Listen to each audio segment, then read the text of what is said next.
Good morning. Good morning. Welcome or welcome back to Bookeemonsters. My name is PK. It is Thursday, August the 1st. Crazy. It's August already. Happy Llamas if you are celebrating anything seasonal like that. Uh, Otherwise, we are going to get through the day. Hope you had a good night. Today, we're going to look at new releases that are fantasy and science fiction. Every day of the week, we look at the new releases that are being set into the wild this week, and every day is a different genre. On Mondays, we look at cozy mysteries. On Tuesdays, we look at mysteries and thrillers. On Wednesdays, we look at romance. And Thursdays, like today, we look at fantasy and science fiction. Tomorrow is Friday, Freeform Friday, and we look at whatever I want to look at. All right. Quick announcements. We do have sprints tonight at 6 p.m. Mountain Time, 8 p.m. Eastern. They go for 2.5 hours. Bring your own book or work on a project, or just close your eyes after a day. It is time carved out for your self-care, whatever it is that is your happy place. We just listen to ambiance, and I just create that space for you. All right, let's jump into fantasy and science fiction.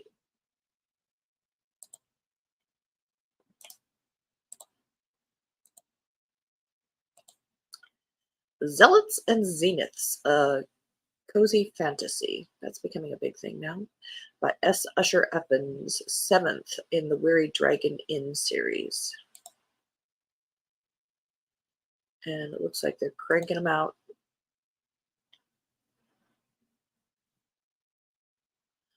Summer has arrived in Pig's End, and it's not just the sweltering temperatures putting everyone on edge. It's the 6th anniversary of the war ending, and a cadre of soldiers is camping north of town to keep the peace and monitor for strange activity.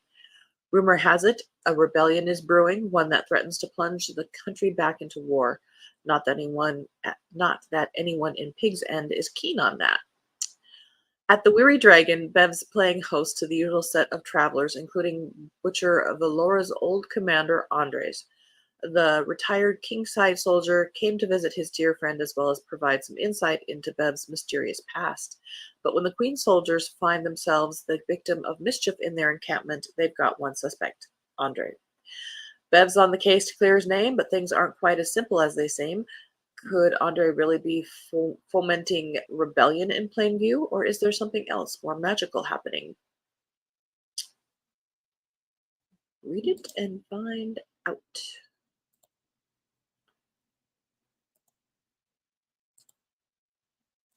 Good morning, Elena. Did you have a good night last night? I'm glad to hear that. I had a pretty good night too. I did some crocheting and listened to an audiobook. Yes, August 1st. Goodness, isn't that crazy? The year is going by fast.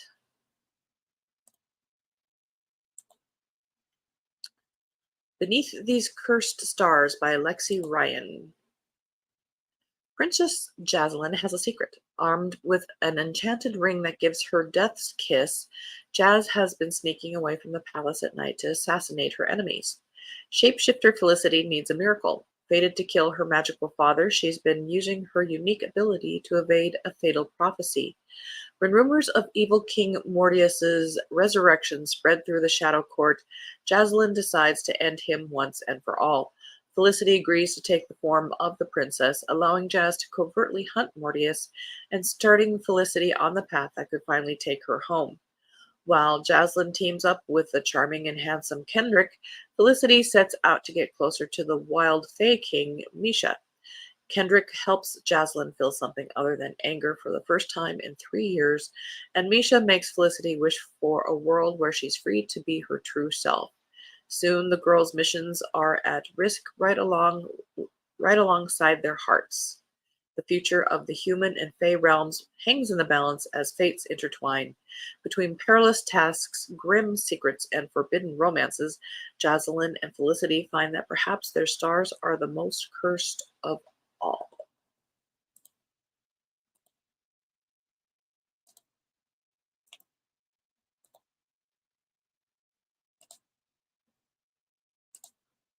Yes, yes it is.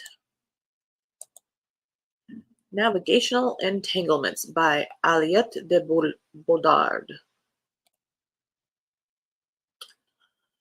Jockeying navigator clans guide ship. Let's try again. Reset. Jockeying navigator clans guide spaceships through the hollows, an area of space populated by the mysterious but deadly creatures known as tanglers. When a tangler escapes the hollows for the first time in living memory, each clan must send a representative to help capture it. But the mission may be doomed, and the hearts of two clan juniors may be in danger also. Vietney is not good with people or politics, which is a problem when the Rooster clan sends her on the mission against her will, forcing her to work with an ill-matched group of squabbling teammates from the rival clans, including one who she can't avoid and maybe doesn't want to. Hakuk of the Snake clan has always been better at poisoning and stabbing than at making friends, but she's drawn to Nee's perceptiveness and obliviousness to social conventions, including the ones that really should make Nee think twice about spending time with her. But when their imperial envoy and nominal leader is poisoned, this crew of expendable apprentices will have to learn to work together fast before the invisible Tangler can wreak havoc on a civilian city and destroy the fragile reputation of the clans. Along the way, Nee and Hakuk will have to learn the hardest lesson of all, to see past their own misconceptions and learn to trust their growing feelings for each other.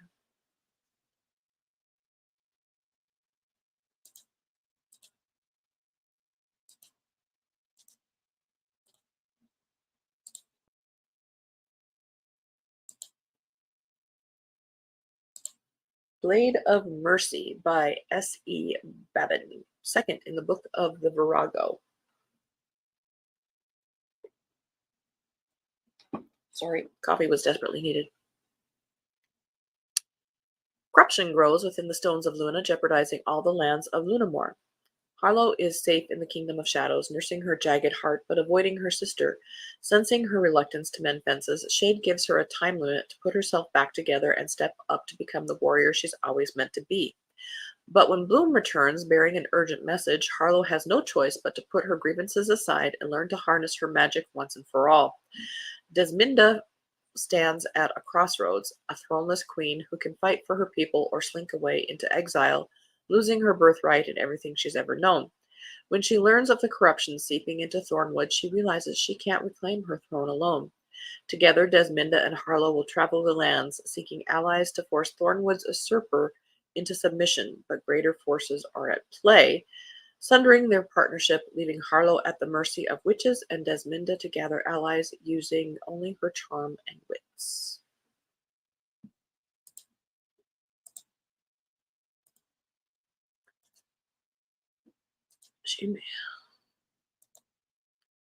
Long Live Evil by Sarah Reese Brennan, first in a series.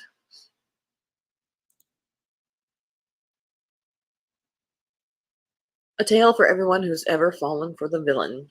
When her whole life collapsed, Ray still had books. Dying, she seizes a second chance at living, a magical bargain that lets her enter the world of her favorite fantasy series. She wakes in a castle on the edge of a hellish chasm, in a kingdom on the brink of war. Home to dangerous monsters, scheming courtiers, and her favorite fictional character, the once and forever Emperor. He's impossibly alluring, as only fiction can be, and in this fantasy world she discovers she's not the heroine, but the villainess in the Emperor's tale. So be it. The wicked are better dressed with better one-liners, even if they're doomed to bad ends. She assembles the wildly disparate villains of the story under her evil leadership, plotting to change their fate. But as the body count rises and the Emperor's fury increases, it seems Rey and her allies may not survive to see the final page. Okay.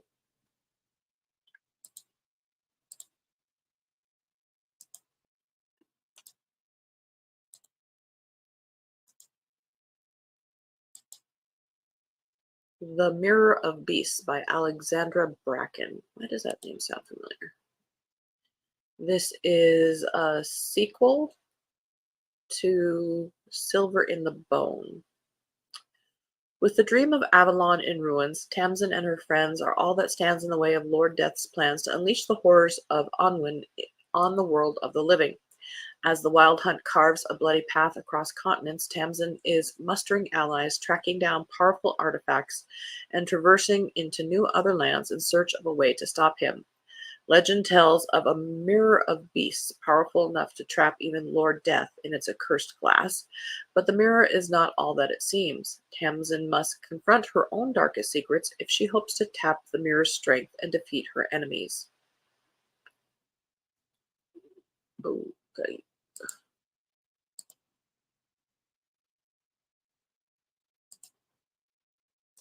A new X-Files. I used to love that TV show when it was first coming out. Hi, Elena. Hi, Emily. This teacher is not happy that it's August 1st. I'm sorry.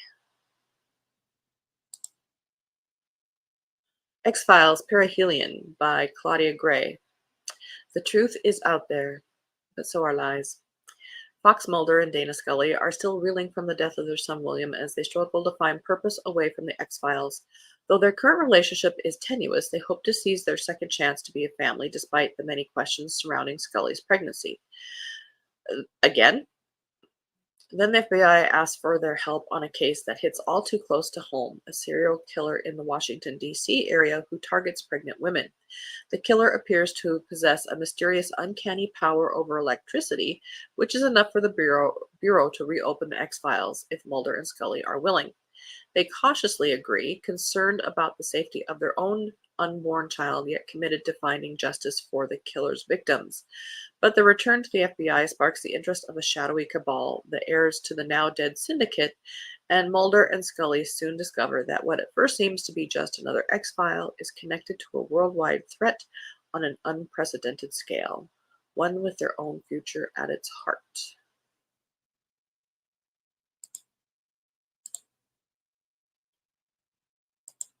We'll need to tell Sarah about that one.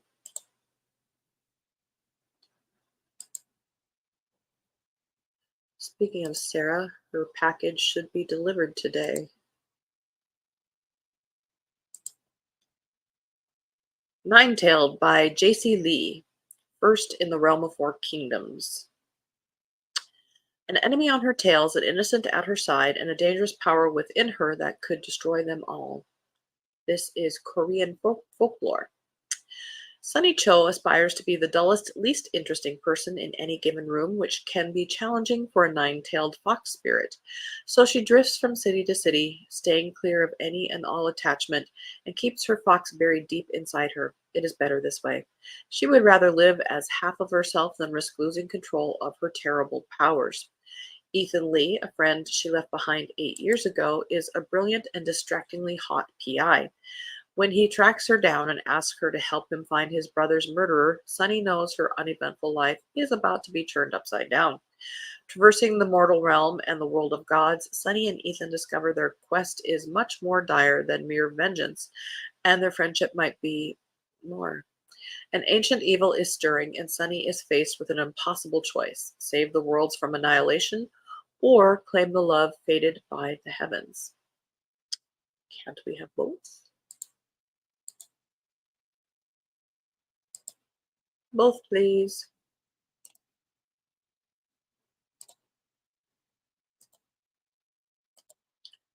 The Duke's Treason. Now that is a beautiful cover. Looking forward to Sarah's reaction video. It will be nice. There's some things in there. She probably won't get it today. It's going to the house, so Garrett's going to have to bring it. It would be nice if she did film it because there are some treats in there. Fourth, In the Poisoner of King Fountain by Jeff Wheeler. I almost forgot to say the author's name. True loyalty is revealed in difficult times. When trouble comes again to the court of King Fountain, it is trumpeted by Eredur's defeated foe, Lord Devereux. He was the ally of Queen Morvared, who nearly vanquished Eredur in the fog-choked battle of Borehamwood. Now he has seized the fortress of Avaranche and plans to hold it at all hazards and unite disaffected countrymen under his battle flag. Anchoret Trianui, Trinoi, the poisoner of King Fountain. I'm trying the names. I'm trying. Must once again partner with John Thursby. Well, there's a very plain name. A night watchman and once Devereaux's sworn man to aid Lord Horwath in bringing the rebel to heel and punish him for his crimes. But treason is in the air, and the attack on Avaranche is just the preamble of a gambit that could end in Eredor's first defeat and third time losing his crown. Third time's the charm. For the fountain has already whispered the king's brother will be king.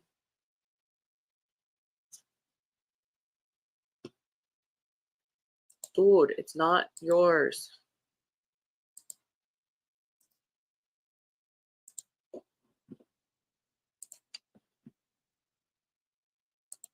When Shadows Grow Tall by Marissa Voss.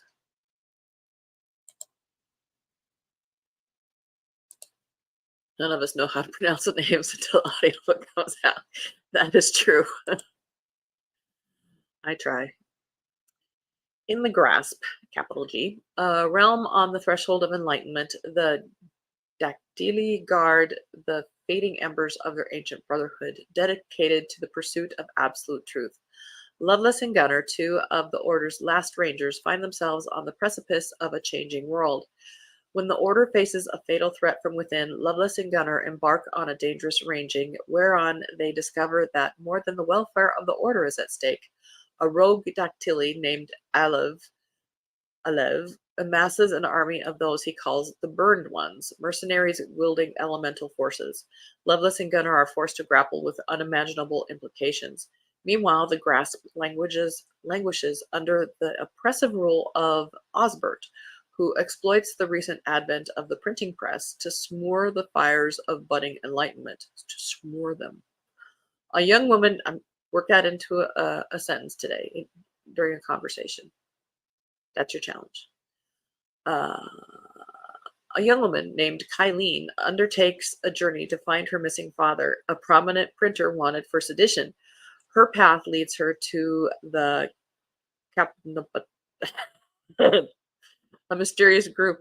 I'm just going past that one. A mysterious group of outcasts with whom Kylene takes up refuge in the mantle of her father's fight for freedom. In the mountains of Drockforton, Lovelace and Gunner encounter a feral young woman, Cora. Her mere existence uproots an age-old belief and puts to ground a new truth. Magic can be awakened, magic can be taught. As their paths intertwine, a shared purpose emerges to expose Osbert's tyranny, thwart Alev's dangerous plot, and rekindle the flame of enlightenment. So begins the battle for the minds of the Graspish people and a quest for the heart of magic itself. And they do it only 344 pages.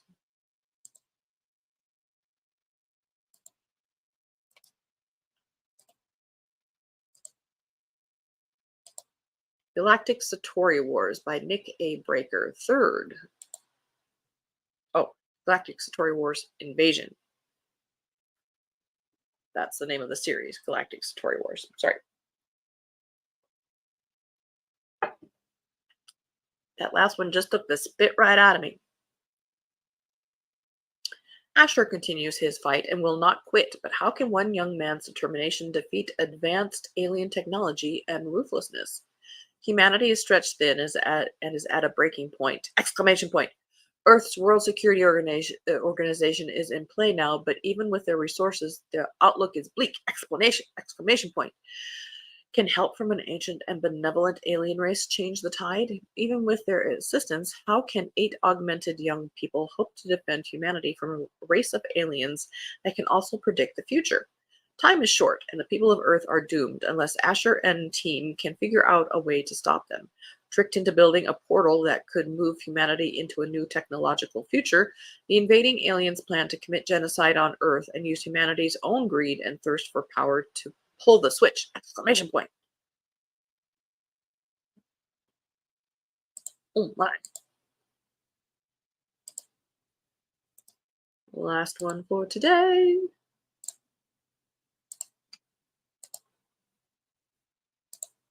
A Crown of Shadows and Starlight. The Asteria Chronicles number 3 by Aubrey Winters. That's also a pretty cover. Everything Astrid's ever known about the other realm is a lie. Having taken an unprecedented leap of faith, Astrid and Castiel must figure out a way to defeat Galerius without losing themselves to the unknown dangers of the other realm. Can they survive the perils of other realm? Can they uncover the secrets they need to learn? With new friends at their sides and enemies close behind, can Astrid defeat Galerius and save the lunar fae before it's too late? And they do it in only about 250 pages. That surprises me. This is Kindle Unlimited, though. Well, there's a couple there that I would maybe check out a little further.